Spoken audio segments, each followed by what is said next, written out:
Okay, चलिए इसे समझते हैं। आज की दुनिया में सबके पास आइडियाज़ हैं, कहने को बहुत कुछ है, लेकिन आइडिया होने और उसे दुनिया के सामने रखने के बीच में एक बहुत बड़ी दीवार है, प्रेजेंटेशन। और अक्सर उस दीवार का नाम होता है कैमरा। बिल्कुल। कैमरा कॉन्शियस होना एक बहुत ही रियल प्रॉब्लम है। कई लोग ब्रिलियंट होते हैं, लेकिन जैसे ही कैमरा ऑन होता है वो फ्रीज हो जाते हैं। या फिर एक प्रोफेशनल वीडियो बनाने के लिए जो पूरा सेटअप चाहिए, अच्छी लाइटिंग, माइक, एडिटिंग, वो हर किसी के बस की बात नहीं है। एग्जैक्टली। तो इसी गैप को भरने के लिए टेक्नोलॉजी, खासकर एआई, अब सामने आ रहा है। आज हम एक ऐसे ही टूल, हेजन, के बारे में बात करने वाले हैं। सवाल सिर्फ ये नहीं है कि ये टूल क्या है, सवाल ये है कि क्या ये सिर्फ एक सहूलियत है या ये हमारे कम्युनिकेट करने के तरीके को हमेशा के लिए बदलने वाला है। और ये एक बहुत ज़रूरी सवाल है, क्योंकि जब आप किसी को अपनी लिखी हुई बात को बोलने के लिए एक डिजिटल चेहरा और आवाज़ दे सकते हैं, तो इसके फायदे भी हैं और कुछ गहरे सवाल भी उठते हैं। आज हम इन्हीं दोनों पहलुओं को समझने की कोशिश करेंगे। तो चलिए शुरू से शुरू करते हैं। कोई अगर पहली बार हेजन का नाम सुन रहा है तो उसके लिए ये है क्या, एकदम सिंपल शब्दों में? सिंपल भाषा में हेजन एक एआई वीडियो जनरेटर है। आप उसे एक लिखी हुई स्क्रिप्ट देते हैं और वो बदले में आपको एक वीडियो देता है जिसमें एक एआई अवतार यानी एक डिजिटल इंसान आपकी स्क्रिप्ट को बोल रहा होता है। मतलब ये सिर्फ टेक्स्ट को ऑडियो में नहीं बदलता, बल्कि एक पूरा विजुअल कैरेक्टर देता है जो आपकी बात कह रहा है। ये तो सुनने में किसी साइंस फिक्शन फिल्म जैसा लगता है। इसके पीछे की टेक्नोलॉजी क्या है, ये काम कैसे करता है? हाँ, कुछ साल पहले तक तो ये साइंस फिक्शन ही था। इसके कोर में कई टेक्नोलॉजी एक साथ काम करती हैं। पहला है एआई अवतार क्रिएशन। ये सिर्फ एक फोटो नहीं है जिसके ऊपर होंठ हिल रहे हैं। ये एआई से बने डिजिटल इंसान हैं जिनके पास एक्सप्रेशंस और बॉडी मूवमेंट्स भी हैं। यहीं पर मैं आपको रोकना चाहूँगा। मैंने कुछ शुरुआती एआई वीडियो देखे हैं और वो काफ़ी रोबोटिक और अजीब लगते थे। वो जिसे अनकैनी वैली कहते हैं, जहाँ कोई चीज़ इंसान जैसी तो दिखती है पर पूरी तरह इंसान नहीं लगती और वो थोड़ी डरावनी लगती है। तो हेजन के अवतार असल में कितने नेचुरल हैं? ये बहुत वैलिड पॉइंट है। अनकैनी वैली एआई वीडियो की सबसे बड़ी चुनौती रही है, लेकिन ये टेक्नोलॉजी बहुत तेज़ी से बेहतर हो रही है। हेजन के जो लेटेस्ट अवतार हैं वो लिप सिंकिंग में कमाल के हैं। मतलब जब वो बोलते हैं तो हॉन्ट आवाज़ के साथ बिल्कुल सही तरीके से मैच होते हैं। लेकिन हाँ, बॉडी लैंग्वेज और आंखों के माइक्रो एक्सप्रेशंस में अभी भी सुधार की गुंजाइश है। वो एक असली इंसान की तरह स्वाभाविक नहीं है, पर इतने अच्छे ज़रूर हैं कि एक प्रोफेशनल प्रेजेंटेशन में काम आ सकें। ठीक है, तो अवतार हो गया, इसके बाद आवाज़ का क्या? दूसरा हिस्सा है टेक्स्ट टू स्पीच टेक्नोलॉजी। ये आपकी स्क्रिप्ट को एक साफ आवाज़ में बदलता है और यहाँ पर भी बहुत काम हुआ है। अब आवाज़ें सिर्फ रोबोटिक नहीं रहीं, आप टोन, पिच, स्पीड सब कंट्रोल कर सकते हैं। पुरुष, महिला, अलग अलग लहजे में कई ऑप्शन मिलते हैं। और भाषाएं, क्या ये सिर्फ इंग्लिश के लिए है? नहीं, और यही इसका तीसरा बड़ा प्लस पॉइंट है, मल्टी लैंग्वेज सपोर्ट। जी। ये 40 से ज्यादा भाषाओं को सपोर्ट करता है, जिसमें हिंदी और इंग्लिश भी शामिल है। इंग्लिश भी? हाँ, और ये सिर्फ ट्रांसलेशन नहीं है, ये उसी भाषा के लहजे में बोलने की कोशिश करता है। आप एक ही स्क्रिप्ट को अलग अलग भाषाओं में बुलवाकर ग्लोबल ऑडियंस तक पहुंच सकते हैं। इंटरेस्टिंग। तो हमारे पास एक अवतार है, एक आवाज़ है जो कई भाषाएं बोल सकती है। और क्या कंट्रोल मिलता है हमें? और चौथा हिस्सा है कस्टमाइजेशन। ये बहुत ज़रूरी है। आप सिर्फ अवतार और आवाज़ नहीं चुनते, आप वीडियो का बैकग्राउंड बदल सकते हैं। कोई ऑफिस, क्लासरूम या न्यूज़ स्टूडियो जैसा सीन लगा सकते हैं। आप अवतार के कपड़े तक बदल सकते हैं ताकि वो आपके वीडियो के टॉपिक से मैच करे। मतलब कंट्रोल काफ़ी हद तक आपके हाथ में होता है। तो टेक्नोलॉजी तो समझ आ गई, अब आते हैं इसके असल इस्तेमाल पर। ये किसके लिए है? चलिए स्टूडेंट से शुरू करते हैं। एक स्टूडेंट के लिए ये कैसे फायदेमंद हो सकता है? स्टूडेंट्स के लिए तो ये एक गेम चेंजर हो सकता है, खासकर प्रेजेंटेशन और कॉन्फिडेंस के मामले में। सोचिए, किसी स्टूडेंट को क्लास में ग्लोबल वार्मिंग पर प्रेजेंटेशन देना है।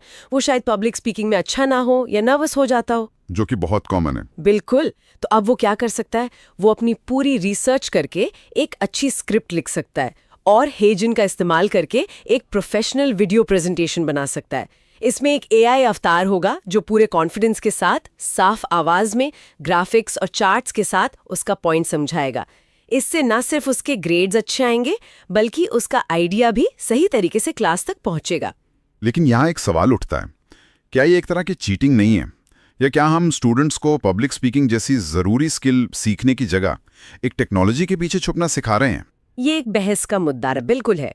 एक तरफ आप कह सकते हैं कि ये एक बैसाखी की तरह है, लेकिन दूसरी तरफ इसे एक टूल की तरह भी देखा जा सकता है। जैसे कैलकुलेटर ने हमें मेंटल मैथ से दूर किया, लेकिन उसने हमें ज़्यादा कॉम्प्लेक्स प्रॉब्लम सॉल्व करने की क्षमता दी। हो सकता है हेजन स्टूडेंट्स को अपनी रिसर्च और स्क्रिप्ट राइटिंग स्किल्स को बेहतर करने पर फोकस करने में मदद करे, जो कि प्रेजेंटेशन का सबसे ज़रूरी हिस्सा है। Fair point. अब स्टूडेंट से आगे बढ़ते हैं टीचर्स और ट्रेनर्स की तरफ। उनके लिए इसमें क्या है? टीचर्स और ट्रेनर्स के लिए एक स्केलिंग टूल है।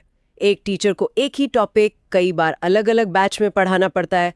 अब वो अपने स्टैंडर्ड लेक्चर्स जैसे पाइथागोरस थ्योरम या न्यूटन के नियम एक बार हेजन से रिकॉर्ड करके रख सकते हैं।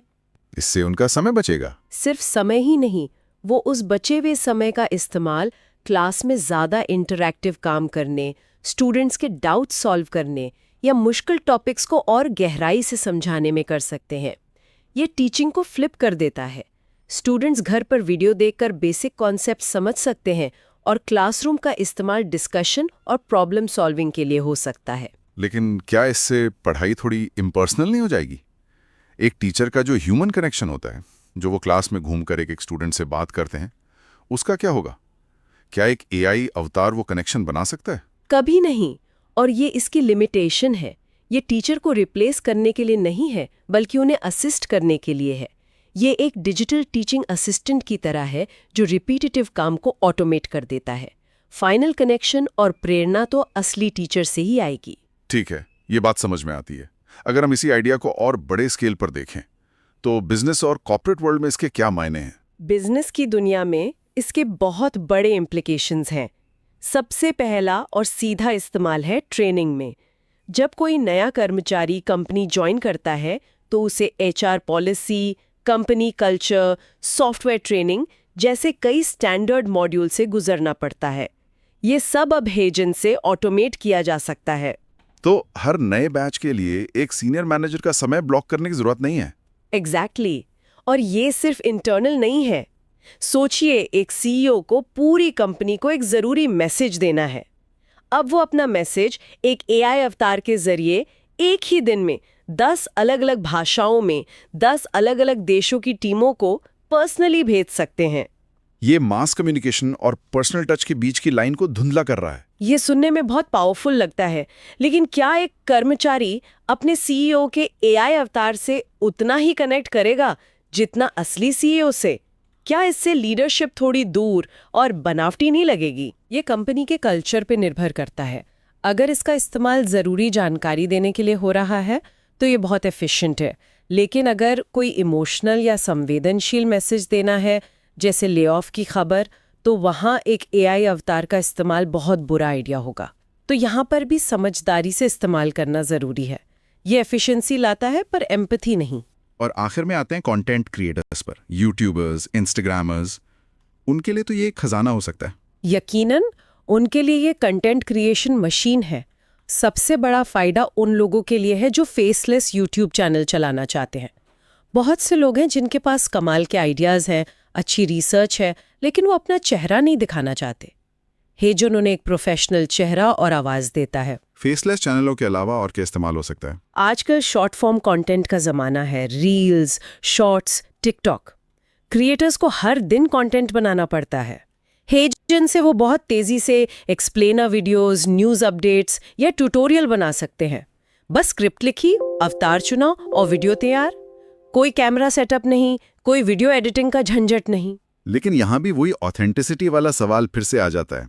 अगर एक क्रिएटर का चेहरा और आवाज़ दोनों ही एआई के हैं, तो ऑडियंस किससे कनेक्ट कर रही है? उस इंसान के आइडियाज से या एक एआई पर्सनैलिटी से? क्या ये ऑडियंस के साथ एक तरह का धोखा नहीं है?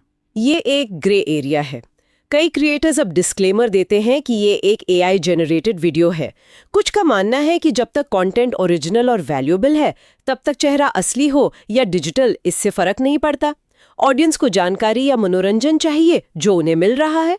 लेकिन हाँ, ये ऑडियंस और क्रिएटर के बीच के रिश्ते को जरूर बदल रहा है। वो भरोसा अब आइडिया पर है, इंसान पर नहीं। तो ये तो साफ है कि इसे इस्तेमाल करने के बहुत सारे तरीके हैं, पर क्या इसे इस्तेमाल करना आसान है या इसे सीखने के लिए कोई टेक्निकल नॉलेज चाहिए? यही इसकी सबसे खास बात है। इसे इस्तेमाल करना बहुत आसान बनाया गया है। अगर किसी को बेसिक कंप्यूटर या स्मार्टफोन चलाना आता है तो वो इसे इस्तेमाल कर सकता है। इंटरफेस बहुत सीधा है। स्क्रिप्ट लिखो, अवतार चुनो, भाषा और आवाज सेलेक्ट करो, बैकग्राउंड सेट करो और जनरेट वीडियो पर क्लिक कर दो। इसमें प्रॉम्प्ट इंजीनियरिंग जैसा कुछ होता है? ये शब्द एआई में आजकल बहुत सुनने को मिलता है। हेजन के मामले में प्रॉम्प्ट इंजीनियरिंग का मतलब कोई कॉम्प्लेक्स कोडिंग नहीं है। यहाँ आपकी स्क्रिप्ट ही आपका प्रॉम्प्ट है। एआई को आप जितने साफ निर्देश देंगे वो उतना ही अच्छा आउटपुट देगा। इसका क्या मतलब है? थोड़ा और समझाइए। मतलब सिर्फ टेक्स्ट लिख देना काफी नहीं है। आपको ऐसे लिखना होगा जैसे आप किसी इंसान को बोलने के लिए स्क्रिप्ट दे रहे हैं। जैसे कहाँ रुकना है, उसके लिए कॉमा या फुल स्टॉप का सही इस्तेमाल करना। अगर आप चाहते हैं कि किसी शब्द पर जोर दिया जाए तो उसे आप अपनी स्क्रिप्ट में उस तरह से फ्रेम कर सकते हैं। अच्छा। उदाहरण के लिए अगर आप लिखते हैं digital safety for students is important, तो ये एक फ्लैट स्टेटमेंट है। लेकिन अगर आप लिखते हैं today let's talk about something very important, digital safety for students, तो एआई को पता है कि इंपॉर्टेंट शब्द पर थोड़ा ठहराव देना है। तो आपकी राइटिंग स्किल सीधे आपके वीडियो की क्वालिटी को प्रभावित करती है। तो कुल मिला के ये टूल जितना पावरफुल है उतना ही ये सवाल भी खड़े करता है। ये कम्युनिकेशन को आसान और एक्सेसिबल बना रहा है, खासकर उन लोगों के लिए जो कैमरे से डरते हैं, पर साथ ही ये ऑथेंटिसिटी और ह्यूमन कनेक्शन की परिभाषा को भी चुनौती दे रहा है। बिल्कुल, हर पावरफुल टेक्नोलॉजी की तरह इसके भी दो पहलू हैं। एक तरफ ये आइडियाज को एक आवाज और चेहरा दे रहा है जो शायद हमेशा छिपे रह जाते हैं। ये नॉलेज को शेयर करने का एक नया दरवाजा खोलता है। और दूसरी तरफ ये हमें सोचने पर मजबूर करता है कि असलियत क्या है। अगर एक एआई किसी इंसान की तरह दिख सकता है, बोल सकता है और समझा सकता है, तो फिर विश्वास का आधार क्या होगा? ये सिर्फ कंटेंट क्रिएशन की बात नहीं है, ये डीप फेक और मिस इन्फॉर्मेशन के खतरे भी पैदा करता है। इसलिए इस टेक्नोलॉजी को अपनाते हुए हमें इसके नैतिक पहलुओं के बारे में भी जागरूक रहना होगा। बिल्कुल सही। आज की इस बातचीत से ये तो साफ है कि हेजन जैसे एआई टूल सिर्फ एक फैंसी वीडियो मेकर नहीं है।